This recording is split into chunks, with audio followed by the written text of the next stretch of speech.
Hello friends, welcome to SSC coaching centre. दोस्तों, आज के वीडियो में देखेंगे हम लाभ और हानि के प्रश्न जो कि बहुत महत्वपूर्ण होते हैं किसी भी एग्जाम के लिए, तो सीखना बहुत जरूरी है। चलिए स्टार्ट करते हैं। पहला प्रश्न है, एक वस्तु को 5% की हानि पर 1235 रुपये में बेचा गया, 10% के लाभ पर विक्रय मूल्य ज्ञात कीजिए। देखिए, कोई भी वस्तु होती है अपने आप में 100% होती है, यह बात आप अच्छे से जानते हैं। कोई भी वस्तु हो अपने आप में उसका मान 100%। उसे क्या कर रहे हैं, 5% की हानि पर बेच रहे हैं। 5% की हानि पर जब बेच रहे हैं तो इसका मतलब कितने रुपए में बेच रहे हैं, कितने का दाम ले रहे हैं हम, 95% का दाम ले रहे हैं। 5% की हानि पर बेचेंगे, इसका मतलब 95% की कीमत ले रहे हैं। अब 95% की कीमत यहां कितने के बराबर है, 1235 के बराबर है। क्योंकि 5% की हानि पर जब हम बेच रहे हैं तो 1235 रुपए में बेच रहे हैं, तो 95% का मान 1235 हो जाएगा। ठीक है, और हमें चाहिए क्या, विक्रय मूल्य ज्ञात करना है। हमें क्या चाहिए, हमें चाहिए विक्रय मूल्य। ठीक है, तो पहले देखिए 100% का मान कैसे निकालते हैं। इस 1235 में 95 से डिवाइड कर दें। 100% का मान निकालने के लिए 100 से गुना कर दें तो हमें ये 100% की वैल्यू पता चल गई, यानी कि क्रय मूल्य पता चल गया। अब इस क्रय मूल्य को हमें नहीं चाहिए, हमको चाहिए विक्रय मूल्य जो कि 10% के लाभ है। तो इस क्रय मूल्य पर भी हम 10% का लाभ सीधा सीधा निकाल लेते हैं। ठीक है, 10% का लाभ, तो 100 की चीज को हम 110 में बेचेंगे तभी तो 10% का लाभ होगा। परसेंट का मतलब बट्टे में 100। अब 100 से तो ये 100 कट ही जाएगा, कट गया, कोई दिक्कत नहीं। अब इसे कटा लेंगे भैया। इसको हम कटाएंगे, कितनी बार में कटेगा, 19 पंजे 95, 19 से ये भी कटेगा क्या, देखिए कटा के देख लेते हैं। सबसे पहले हम इसको कटाते हैं 5 से। 5 से कटाऊंगा, 5 से कटेगा भैया ये 19 बार में। 5 से कटाऊंगा, 5 दूने का 10, 2 बचेगा 23, 5 चौके 20, 3 बचेगा 35, 5 सत्ते 35, 247 बार में ये कट गया। ठीक है, अब देखिए 247 बार में कट गया। अब 19 से कटाऊंगा, क्या कटेगा, 19 से 19, 5 बचेगा 57, भाई कट गया। 19 त्रिक का 57 होता है, 19 से कम 19, 19 त्रिक का 57, 13 बार में गया। अब 13 का गुना 110 से मैं कर दूंगा, बात खत्म, ये जीरो आ जाएगा लास्ट में। 11 त्रिक का 33 का 3, कैरी का 3, 11 कम 11, कैरी का 3, 14, यानी कि 1430 रुपये आपका बिल्कुल सही जवाब है, जो कि सी ऑप्शन में दिया गया है।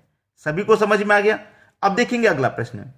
अगला प्रश्न है, यदि कोई वस्तु 20% लाभ पर बेचने के स्थान पर 30% लाभ पर बेची जाती है तो 50 रुपए का लाभ होता है, तो वस्तु का क्रय मूल्य ज्ञात करें। देखिए, उसने कहा है कि कोई वस्तु 20 रुपए के स्थान पर 30% पे बेची जा रही है, 20 के स्थान पर 30 पर बेची जा रही है। तो 20 के स्थान पर अगर हम 30 पे बेचेंगे, हमें चाहिए था बेचना 20 पे, हम बेच रहे हैं 30 पे, तो 10% ज्यादा पे बेच रहे हैं। जब 10% ज्यादा पे बेच रहे हैं तो 50 रुपए का लाभ हो रहा है। 10% जब ज्यादा पे बेच रहे हैं तो 50 रुपए का लाभ हो रहा है। तो कह सकते हैं कि 10% की वैल्यू 50 रुपए के बराबर है। जब 10% की वैल्यू 50 रुपए के बराबर, तो 1% की हो जाएगी 5 रुपए के बराबर। एक की जब 5 रुपए के बराबर हमसे पूछ रहा है क्रय मूल्य ज्ञात करो, क्रय मूल्य मतलब 100% का मान ज्ञात करना है। जब 1% की वैल्यू 5 रुपए, तो 100% की वैल्यू हो जाएगी भैया 500 रुपए। क्रय मूल्य क्या हो जाएगा, 500 रुपया हो जाएगा, यानी कि बी ऑप्शन आपका बिल्कुल सही जवाब। अब देखेंगे अगला प्रश्न। अगला प्रश्न है, गीत अपनी गाय को 10% लाभ के बदले में 5% की हानि पर बेचती है, तो 450 रुपए कम मिलते हैं, तो गाय का क्रय मूल्य ज्ञात करो। देखिए, ऐसा प्रश्न कभी भी आपके सामने आ जाए कि 10% लाभ के बदले में 5% हानि, या फिर बदले की जगह वो अपेक्षा भी दे सकता है कि 10% लाभ की अपेक्षा 5% हानि, ऐसे भी दे सकता है। तो आपको करना क्या होता है, एक जगह लाभ होता है, एक जगह हानि होता है, दोनों को जोड़ लेना है।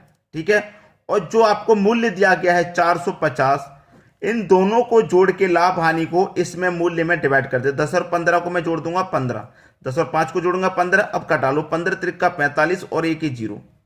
30 बार में गया कि नहीं गया, कितनी बार में गया भैया, 30 बार में गया। समझ में आ गया, कोई दिक्कत यहां तक किसी को नहीं होगी, बस 100 से गुना कर देना है। ठीक है, कितना हो जाएगा भैया, ये हो जाएगा 3000, 1 2 3, 2 जीरो और एक 3000 हो जाएगा, जो कि सी ऑप्शन में है। हमेशा के लिए बता दे रहा हूं कि कभी भी लाभ के बदले में हानि अपेक्षा दिया जाए, इस तरीके से दिया जाए, तो क्या करेंगे, जो मूल्य होता है हमारे पास 450 मूल्य है, लाभ और हानि दोनों को जोड़ के 100 से गुना कर देते हैं, जो कि मैंने यहां गुना बाद में करके बताया है। 15 त्रिक का 45, एक जीरो, 30 का गुना 100 से कर दो, 3000। ठीक है, समझ में आ गया सभी को। अब देखेंगे अगला प्रश्न। अगला प्रश्न है, एक कुकर 16% के लाभ से बेचा गया, यदि उसे 20 रुपए अधिक पर बेचा जाए तो लाभ 20% होता है, तो कुकर का क्रय मूल्य ज्ञात कीजिए। बहुत अच्छा प्रश्न। देखिए, उसने ये कहा कि पहले तो हम बेच रहे थे 16% में, 20 रुपए अधिक में बेचेंगे तो 20% का लाभ होगा, मतलब 16 की जगह हम उसे 20% में बेचेंगे। तो 16 की जगह अगर हम 20% में बेचेंगे तो प्रतिशत में हो रहा है 4% का लाभ, और रुपए में हमें दे रखा है 20% का ये लाभ, 20 रुपए का लाभ। तो 4 की वैल्यू 20 के बराबर, तो 1% की वैल्यू कितने के बराबर हो जाएगी? 5 रुपए के बराबर। 1 की वैल्यू 5 रुपए के बराबर हमें निकालना है क्रय मूल्य, यानी कि 100% का मान। तो 1 की वैल्यू 5 के बराबर, तो 100 की वैल्यू 500 रुपए के बराबर। आपका आंसर आ जाएगा 500 रुपया। ठीक है दोस्तों, बात सभी के समझ में आ गई। अब देखेंगे हम अगला प्रश्न। अगला प्रश्न है, एक घड़ी विक्रेता घड़ी के अंकित मूल्य पर 10% बट्टा देता है, यदि वह 15% बट्टा दे तो पहले उसे 30 रुपए कम लाभ होता है, तो घड़ी का अंकित मूल्य क्या है? 10% बट्टा देता है पहले और बाद में बट्टा दे रहा है 15%। कितने की बढ़ोतरी हो रही है भैया बट्टे में? 5% की। और रुपए में कितने की हो रही है? 30 रुपए की। ठीक है, 30 रुपए कम लाभ हो रहा है। तो 5% के बराबर वैल्यू 30 रुपए। जब 5% की वैल्यू 30 रुपए, तो 1% की वैल्यू हो जाएगी भैया 6 रुपया। हमसे पूछ रहा अंकित मूल्य, यानी कि 100% का मान। तो कितना हो जाएगा भैया? 1 की वैल्यू 6, तो 100 की वैल्यू 600। ठीक है, क्रय मूल्य कितना हो जाएगा आपका? 600 रुपया हो जाएगा। ये आपके प्रश्न का बिल्कुल सही जवाब हो गया। बात क्लियर है सभी को? दोस्तों, वीडियो पसंद आया लाइक करें, दोस्तों में शेयर करें। ठीक है दोस्तों, धन्यवाद।